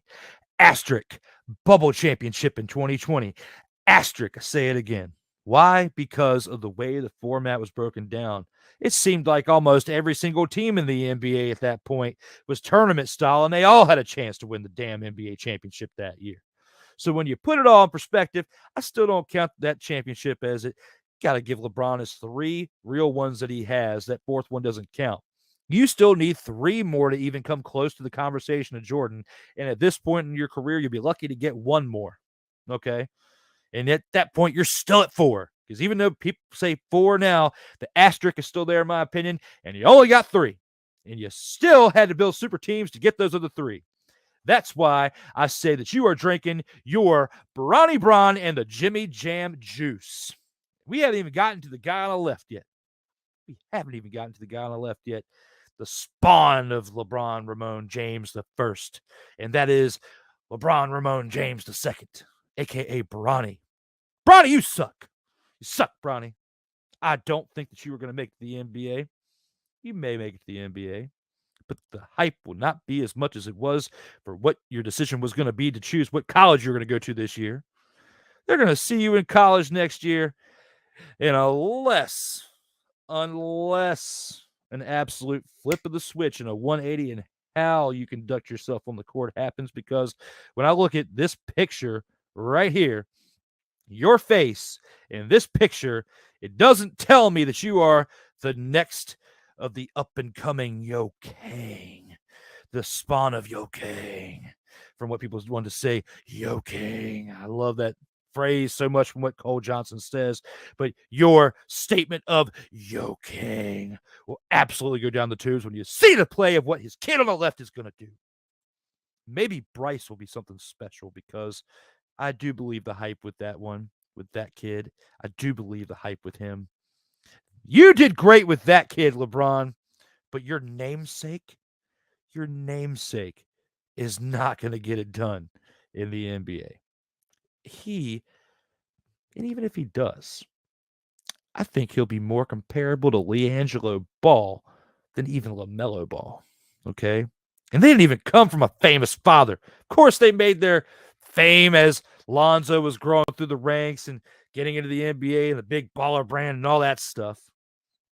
But they didn't have as much hype on him as Bronny has. It took until Bronny's senior year for him to actually come out of his shell a little bit. It took until his senior year to get all the hype that it did for him to even get considered for the McDonald's All-Star game, because if he played like he did the previous 3 seasons in high school, he would not have been in that McDonald's All-Star game. He wouldn't even have been in the McDonald's All-Star game enough to even give this stupid look on his face while he's holding the basketball and dribbling down the court. And you want to tell me, with drinking your Bronny-Bron and the Jimmy-Jam Juice, that those two are going to play together for a season or two, and not only play together for a season or two, but they're going to win a championship together? What are you smoking out here in these streets? You know, I'm talking about the other ones out here who are the one, and I'm not even going to say his name because I already said it earlier on Sports Senseis, but the one guy who even had the audacity to say that Paul George is the greatest of all time in the NBA. Get out of here. Get out of here with that, man. That is not legitimate. And that's just as legitimate as saying that LeBron James is the greatest of all time. It is not. You have a better comparison of going back and forth at who's the greatest between Michael Jordan and Magic Johnson. LeBron is not even close enough to it. And of course, I still have Jordan at the top, but I have Jordan and Magic. Okay. Jordan, well, Magic's right here. Not as far down, but Jordan, Magic, top 2. LeBron is good enough to be in the top 10. I'm not going to be like Snowman and be too much of a homer for Jordan to say he doesn't deserve to be in the top 10. He deserves to be in the top 10. In some cases, deserves to be in the top 5. Okay. Mainly he's in the top 10 for me. But in some cases, I can agree with being in the top 5. If you got him higher than 3, you're smoking on drugs. Okay. That's exactly what's going on. But I don't even have Steph Curry in the top 10 yet. And he has done more for the Golden State Warriors in a shorter amount of time than LeBron's done, and he's had to go to 3 different teams to accomplish it. Steph stayed at 1. Of course, he did have Kevin Durant coming there to get him to 2. That's why I don't have Steph in the top 10 yet. He is the greatest three-point shooter of all time and has done great things, but there have been other players, and I feel like Tim Duncan deserves to be in the top 10 just before Steph Curry, but we'll get back to that at another date. Either way, is LeBron James a great player? Yes, he is. But when it comes to the Bronny-Bron and the Jimmy-Jam Juice segment, when it comes to his son, is he going to be the second coming of subpar greatness? And I say subpar greatness because LeBron James is not the greatest of all time. He does have some flashes in the pan. Of course, yes, he got the all-time scoring record. When you come into the league at 18 and you have all these floppy calls that go your way, everybody seems to forget about the time that LeBron James had a video game that came out for him on the iOS devices, on your phones. Okay. Sorry, I had to unplug the phone as it was charging right there. Just wanted to show it for example. But you got to think about, you had Flappy Birds back in the day, which was a game that came out for iOS. I think iOS and Android both had it, right? Floppy LeBron comes out 2012 with had a Miami Heat LeBron version face on it with the headband on top of a bird. And it was called Floppy LeBron. It was the same exact style as Flappy Birds, the same exact game, just with LeBron's face on it. I probably got an old Android phone somewhere around the house where I can probably pull it out. It probably has a Floppy LeBron on it because until they discontinued it, I was downloading it on each phone through my Google Play and making sure I had it just for the laugh of whenever I wanted to pull out it in front of a LeBron James fan, just so the Floppy LeBron, because that's what he does out there on the court. He flops, gets his calls, gets his foul shots, and keeps the team in the game. He is a great actor. Now, did the greats before, like Magic and Jordan, put on a little bit of show and a little bit of acts to get certain calls, other points. Yes, everybody's done it at some point. But there comes a time when you take it a little bit too far. And that's what LeBron Ramon James the first has done. Oh, Bron. Oh, LeBust. Bronny-Bron The Jimmy-Jam Juice coming at you hot right now. So for those of you drinking your Bronny-Bron The Jimmy-Jam Juice, I'm having good old-fashioned aqua right now. And with this, it dilutes the BS. And with the BS that I'm seeing out here in these streets, with all of you wearing your vintage LeBron jerseys and all upset if he's going to actually retire or not, think twice, man. Are you really going to be that upset when Bronny-Bron retires? What are you really missing? We're going to have less crying on the court. We're not going to see much male pattern baldness on the court either, because that forehead is running and running and running away from that hairline. When you put it all in perspective, did LeBron James do some great things in the game of NBA? Yes. Consistently, no. And yes, you can go look at the numbers all you want to. Numbers don't mean everything. And you also have other people a part of the team as well. He's more known for passing the ball for other people to score than he is for actually doing offensive stuff over the course of the past few years. Some people will say, oh, he's getting older, his legs, he has some injuries. Whoa, whoa, whoa. So what, man? If you're the greatest of all time, suck it up, stop having so many excuses, and go out there and play the damn game. That's all I got to say about that. Let me know how you feel in the comments about that one with the Bronny-Bron The Jimmy-Jam Juice. That's part 1. We'll come back to part 2 after the next commercial break and talk a little bit more about Bronny before we get on out of here. I'm Drew Willingham here hosting for the Brian Snow Show as we go into our last commercial break.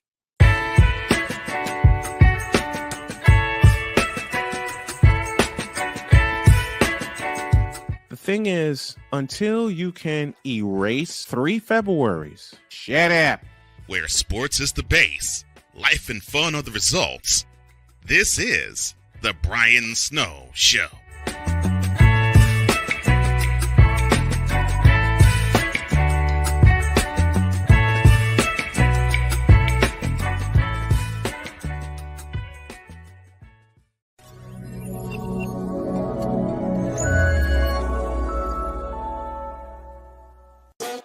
The original Think Drink is back.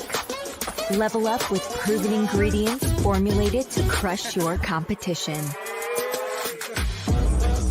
No gimmicks, no jitters, no messing around. Just high-potency results that keep you moving day or night. There's a new nerd in town, and we came to play. Nerd Focus. Smarter than energy. One of the great things about ordering meals from Mother of Macros is that you can do it from the comfort of your own home. Click the national or local delivery link to access the menu, and we'll ship the meals right to your door.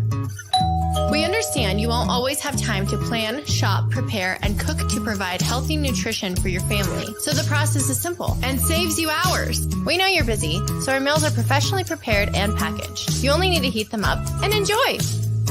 We provide macro-balanced, delicious meals, chock full of fresh, local ingredients with none of the stuff you don't want to eat. Plus, our menu changes every week, keeping your taste buds wanting more. We take care of your meals so you can worry about everything else on your list. Mother of Macros.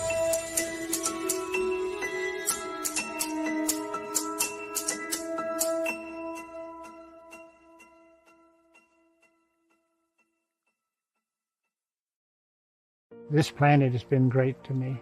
It's given me gifts that I can't even explain. It's given me adventures and memories I'll never forget. And Battleborn, I think, has given me the opportunity to go beyond and give something back. How can I be a better custodian to this planet and the place I live? That's where I am with Battleborn. Let's make the planet a better place.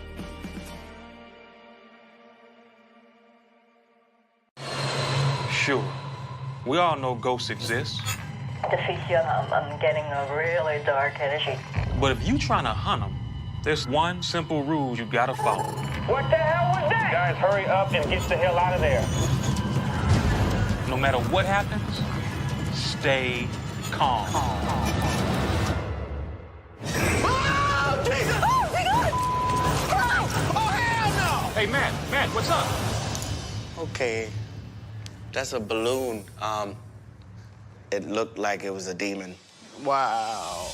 We be fly for nothing. We be fly for nothing. OEO, mucho. Run it.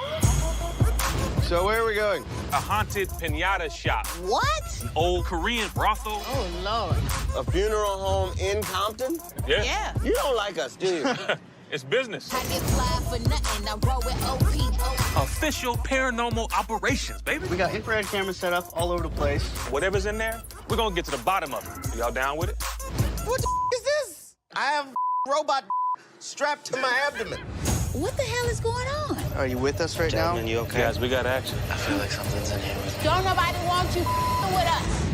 Man, they got some going down in there. It could be a succubus. Suck you, huh? It's an energy that feeds upon you in a sexual way. Not with the teeth like that? Oh, yeah. We be fly for nothing. All right, investigation's over. This bitch is haunted as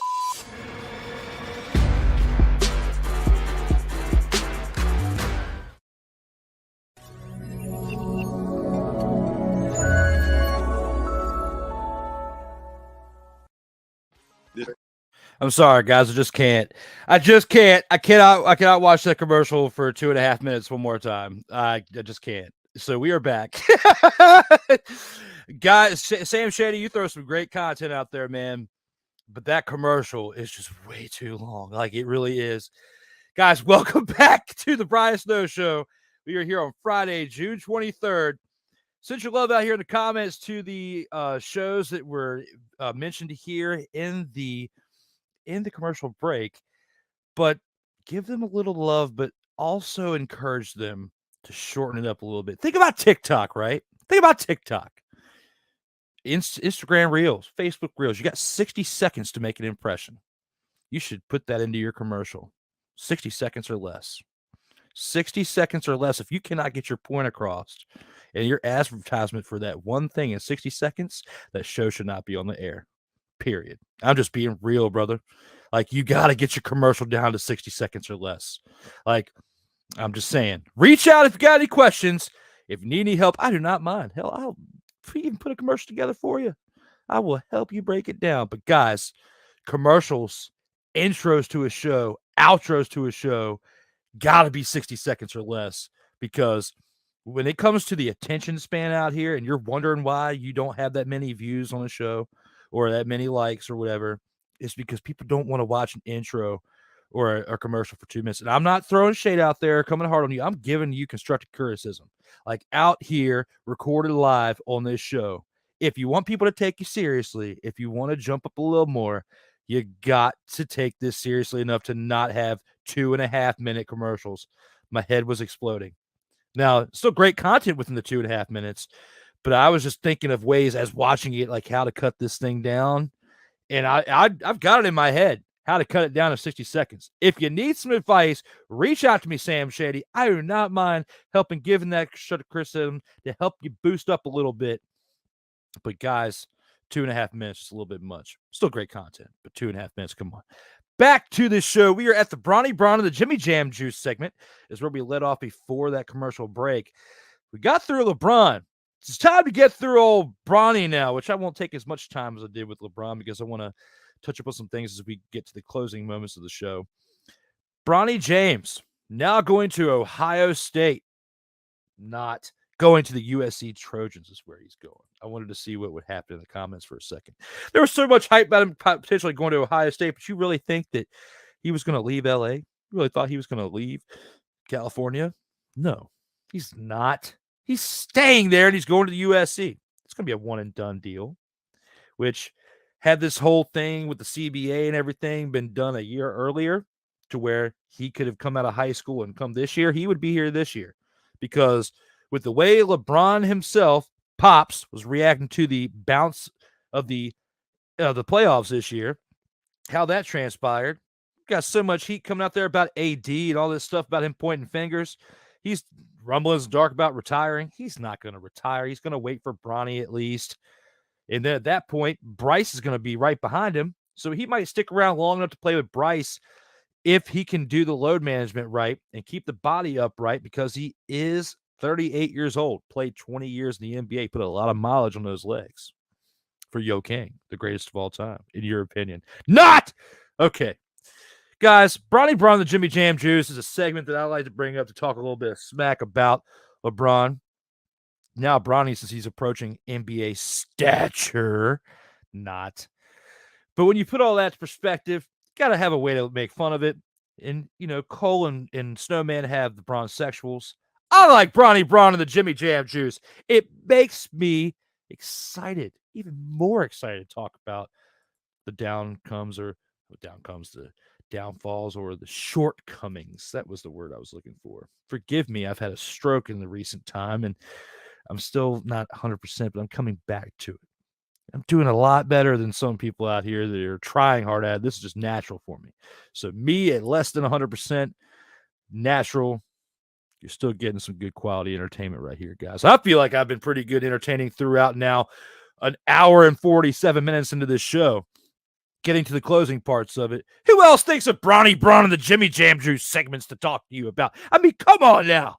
Come on now. Anyway, guys, it's been one great show. I've had a blast doing this for Snowman, the Brian Snow Show. I hope he has me back sometime. I hope I didn't go a little too hard on the commercial aspects, but I'm just saying, like, those of you out there that know the algorithms to how it work, I'm not an expert. If so, I'd be at 1,000 subscribers. And hey, you can go look at SIRTOBA Media and say what you want about the subscribers, but all of those subscribers that I've got happened within the past like 2 to 3 weeks. Because even though I created the channel last year, I didn't do anything with it because I was plugging another network that I've been a part of for 5 years and was putting all that energy into that. And recently I've put all the energy, as I've stepped away from there, I've put all my energy into my own stuff, and that's why it's jumping the way it is. The viewership's jumping, and I'm very proud of it, and it's going to continue to grow as I do the best I can to put great content out there. But also, it's not the content necessarily, or the graphics, or the intros, the outros, whatever. It's the people that I bring on there, the people I collaborate with who are a part of other networks, like this one with Snowman Multimedia, with Snowman and Cole, Wiesel Hefe, Chris Bass, Chris Dietz, all of you guys out there, Ryan McCarthy, all of you out there, and collaborate with you guys, plus people I worked with before with Legacy Maker who will come back and do some collaborations, and people outside of that. It's the relationships that you're building with people throughout the process, and that chemistry shows on your projects. I had gone a couple months because of everything without doing my shows, except for jumping on Sports Sensates with Snowman. Until recently, I wasn't producing it. Now I'm producing it, like this show today. And I was just showing up and talking. And that, honestly, with talking about it with Snowman beforehand, kind of helped boost me back up and rehabilitate me in a way to where I was confident enough to come back on the air. And if it wasn't for Snowman and us continuing Sports Sensays, I don't think I would be back as fast as I am to not only host this 2-hour show today by myself, but to also bring my own project back. Earlier this week on Tuesday, I brought back the In or Out Sports Debate that I talked about earlier in the show for the first time, bringing back episode 91 after doing 90 episodes in the Legacy Maker Sports Network that was 50-50 produced between Legacy Maker and SIRTOBA on Legacy Maker platforms. Now I have that opportunity to take my creation and step outside of that, build my own entity while still collaborating with other people out here and doing great things. It's not to say I wasn't having fun where I was at, but it's sparked and rejuvenated some things within me, brought back a new life within me that I hadn't had in a while, and in some ways hadn't experienced with doing my own thing. So some ways it's humbling, some ways it keeps you wanting to grow and earn more. And whether it's collaborating with people, helping people, like even though I was throwing, I was giving you a hard time about the commercial for a second there, Sam Shady, I have no problem with lending a hand or giving advice, or you send me something, I cut it up a little bit and say, hey, this is what I think we should be great at. Because this day and age, and people who are watching this stuff, I guarantee you that even there's some people out here that are watching this now towards the end of the show, you all didn't watch from the start of the show to now, or even consistently, you might have signed off for a second to go make a snack or use the bath, whatever you did, you still didn't watch it 100%. And if you did, if I'm wrong, if there's somebody out there that's watched this show from start to now to almost the end, thank you so much. I appreciate you. But I'm comparing the numbers to, Gen Z in that era who are watching this stuff now, who are getting older, the teenagers on into the 20s, where they're watching this stuff that they're clicking it, and they might see some entertainment from me for 2 or 3 minutes, and then like I might dive off for a second as I'm talking about something else or taking a breath or whatever, and they're clicking on to the next video. Like, come on, man, I know how it is. I've watched you guys out here in these streets. I know the attention spans, and my goal is to do as much entertainment and bring as much energy to it, so that way you're less inclined to click that button. You want to see what's going to come out of his mouth next, because you have no motherfucking idea what's coming out of this mouth next, because this isn't scripted. I didn't write a script for this. I did have topics for it. I did have some bullet points, but did I have word for word script? No, I did not. Was my energy on paper to say, I'm going to be hype right now or talk low right there? No, I did not. Did not do that. But right now, what I can assure you is you're getting the best that you got from me. And it might not be 100% because I'm still recovering in some aspects, but it's still damn better than a lot of people out here in these streets who want to fake their way through these podcasts. Okay. That is not me, nor will it ever be. Snowman Cole, and those of you who have worked with me absolutely know that. I come ready, bringing the fire. I'm ready to rock and roll, my man, as we have got a few minutes left in this show. I want to give a special shout out to Snowman, who is on vacation right now on this Friday the 23rd. He is out there living his best life that he can on his vacation. He deservingly deserves to have that time right now, as he's put so much energy into his projects now for going on almost 3 decades. This is his 28th year covering sports. This man has been through a lot, battling pancreatic cancer, blood clots, and doing what he did to, come back from that. And he had a lot of people in his corner. Snowman had a lot of people in his corner. Not one of us can take more credit than the other. The most credit he can take is his wife Jody, that was there for him by his side every step of the way. And it's awesome to see that, because as a single person right now, with what I went through, I didn't have that with me and the stroke. I didn't have that. That's my own doing or whatever. But still, Snowman married, was going through all that stuff, and had someone there to lean on. It was great. Not only that, but he had the support of the rest of us out here in these streets. Snowman and I have known each other for a few years now, as we became friends during my tenure with Legacy Maker Sports Network. My Facebook account and stuff became deactivated through some hacking stuff or whatever. And I reached back out to Snowman again after I recreated a profile, but I went like 6 months or so. I went a while without even having a profile. So by the time that I got back to Facebook and sent Snowman a friend request, he was already going through, he had already been into the whole cancer stuff. I had no idea what was going on. So when we became friends again, I'm seeing this stuff. I'm starting to hit him up. We're talking about it. He's giving me the 411, and I'm just like, Snowman, whatever I can do, to help you out. And this is when I was still a full-fledged member of Legacy Maker. I was like, whatever I can do to help you out, give you a hand, let me know. Well, it turned out the first time we worked together was he was a guest on my show, the In or Out Sports Debate, episode 16, I believe. Episode 16. I want to say it was 16 with Snowman. Yeah, it was 16 with Snowman. The first time that he came on the show, and I had jumped on his Snowman in the Morning show just before that, but he wasn't feeling well that day, and it was just me, Cole, and Wise. It was a great opportunity. I got to meet them. We spent like 40 minutes talking about WWE wrestling and wrestling of the past. It was great. Started working with Snowman on In or Out Sports Debate episode 16. And from that point forward, we've been great friends. I've been in his corner through his battle of coming back from cancer, and he's been in my corner for coming back from a stroke. So I wanted to take this time today, not only to help Snowman enjoy his vacation, but to thank him again, and to you viewers out there, because you've been a part of this journey too, with us on Sports Senseis, and now you got to experience the journey with me on the Brian Snow Show today. I don't know how many episodes this show has, but I've seen some great ones that Snowman has had with guests. I've seen great ones that he's done by himself for an hour or two, sometimes even extending it longer than that. Snowman, I can't do more than 2 hours for you today, brother. This is all the energy I got for the show, but what I wanted to do was at least extend again my gratitude for your friendship by being able to be here for you on this show today.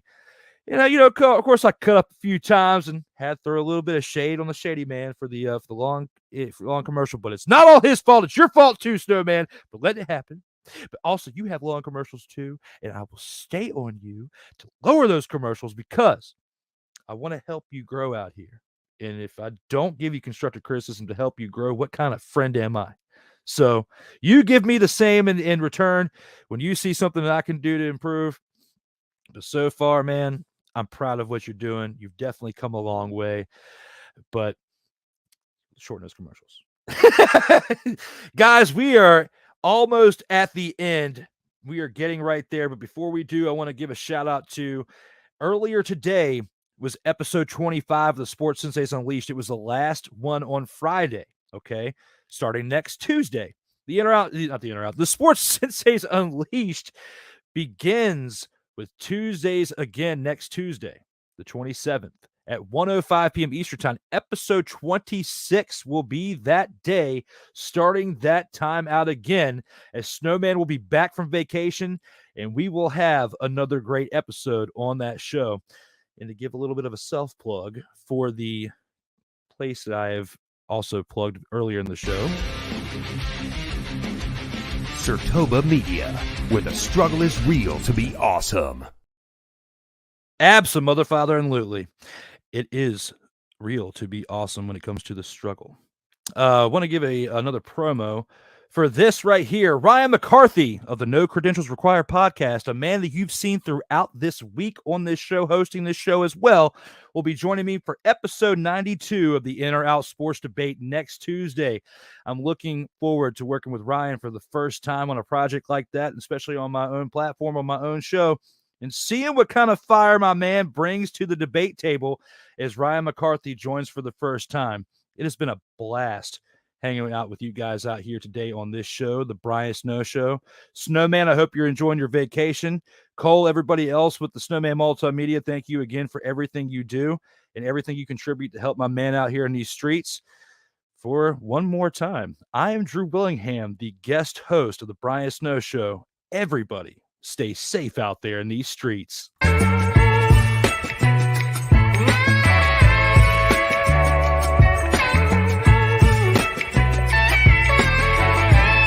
Thank you for tuning into The Brian Snow Show, where sports is the base, life and fun are the results.